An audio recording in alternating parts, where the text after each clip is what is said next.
Hello everyone, তোমরা কেমন আছো? আশা করি ভালো আছো আর আমিও খুব ভালো আছি।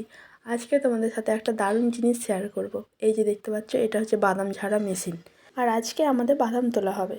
কিভাবে আমরা বাদাম তুলি, কিভাবে মেশিন দিয়ে বাদাম ঝাড়া হয়, সেগুলোই তোমাদেরকে আজকে দেখাবো এই ভিডিওতে। তোমরা হয়তো অনেকেই জানো। আর এই যে দেখো, প্রথমে যে জমিটা তোলা হয়েছিল বাদাম তুলে সব জড়ো করা হয়ে গেছে। আর সোনুকে দেখো বাদাম গাদায় উঠে কি করছে, খেলা করছে। আর এই যে দেখো আমাদের বাদাম, তোমরাই জানিও কেমন হয়েছে বাদাম। এই যে দেখো, পরের একটা জমিতে চলে এসেছি।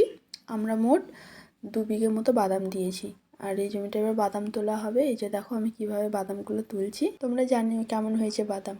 এটা বালি মাটি তো, তার জন্য বাদামগুলোর এত সুন্দর রং। আর ওই জমির বাদামটা একটু কালচে কালচে মতো, মাটি অংশ জমি। তার এই যে দেখো, এক থোকো বাদাম। এই জমির মোট 4টে পেরে তোলা হবে।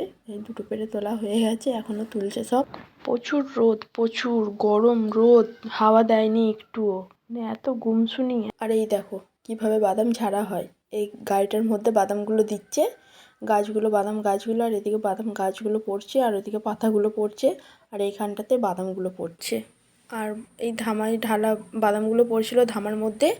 এই ধামা ধরে বস্তা ঢেলে দেওয়া হয়েছিল, আমি বস্তা ধরেছিলাম। তারপরে বাদাম বাড়িতে নিয়ে চলে আসা হয়েছে, এই যে বাড়ির ছাদে। এবার আমি বাদামগুলো, মেলা হয়েছে সকালবেলায়, চাড়িয়ে দেওয়া হয়েছে। আর এখন আমি একটু করে নেড়ে দিচ্ছি। প্রচুর রোদ দিয়েছে, প্রচুর, মানে 2টো রোদেতেই বাদাম শুকিয়ে গেছে।